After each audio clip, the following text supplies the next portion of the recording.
Welcome to Bear News. I'm Jason Marshall. And I'm Colton Bussell. Today we dive into stories from this past week here and around the world.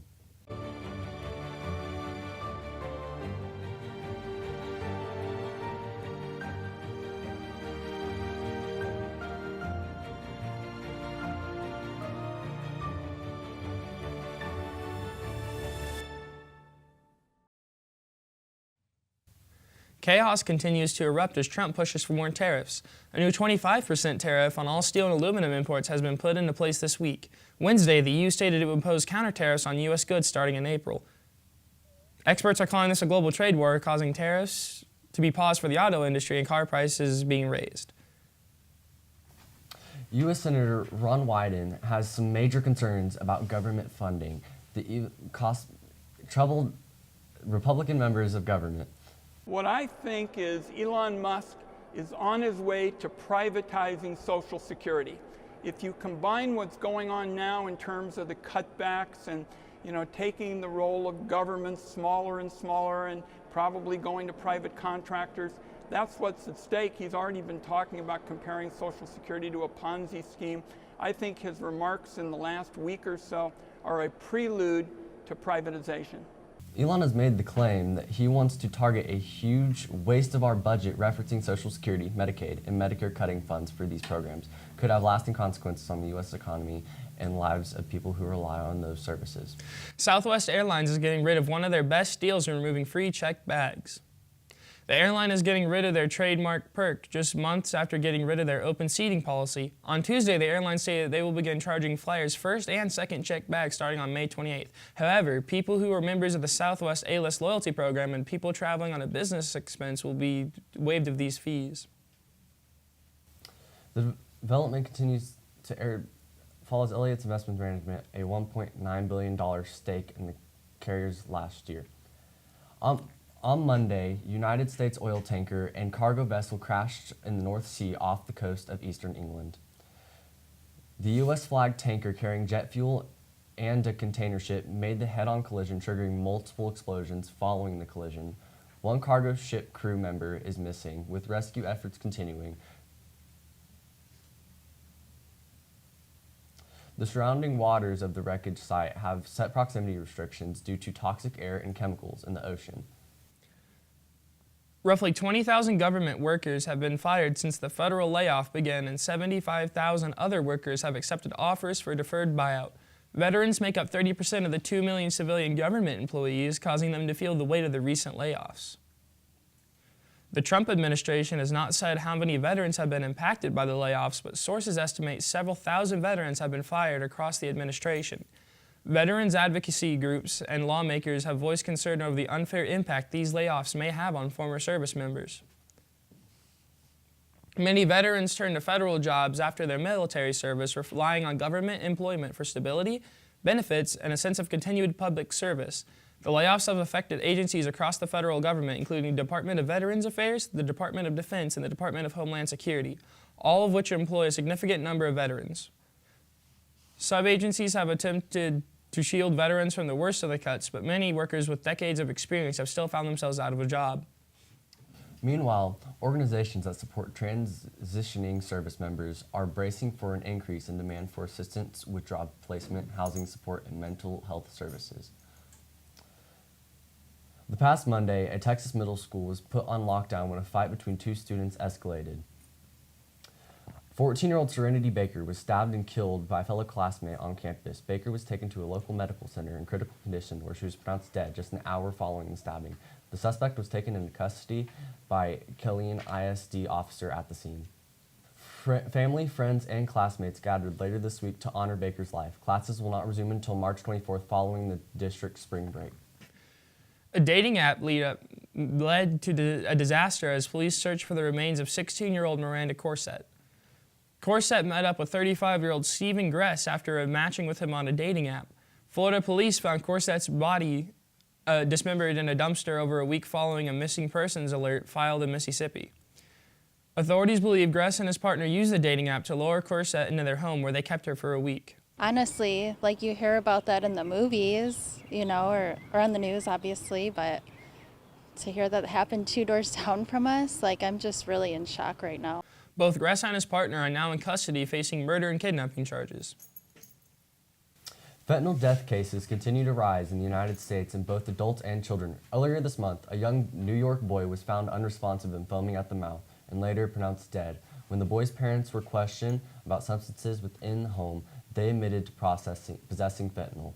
Investigators claim that the Narcan medics administered was ineffective to the 4-year-old, raising questions about underlying health issues. The child's parents were both charged with abandonment of a child and criminal possession of a controlled substance. According to the 2024 press release from America's Poison Center's fentanyl exposure in children 6 and under increased from 10 cases in 2016 to 539 in 2023. A Houston mother was accused of threatening to shoot up the school where her child was being bullied. Nicole Walker was arrested on Sunday for following a child into Hoffman Middle School and asking a 12-year-old girl if she was bullying her child. Authorities say Walker then threatened to come back and shoot up the school, later leaving. Walker has appeared before a judge with a bond of $50,000.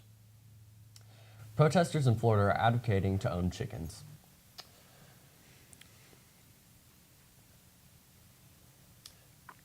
Florida residents want to own chickens and account for high egg prices due to the bird flu, fighting for this since 2011. Floridians are not just protesting for chicken ownerships in their state, but for the entire country. One resident said it is not just about the egg shortage, but also about how the birds are being treated. The COVID pandemic arrived just 5 years ago, wrecking the U.S. economy, killing millions, and causing a global quarantine.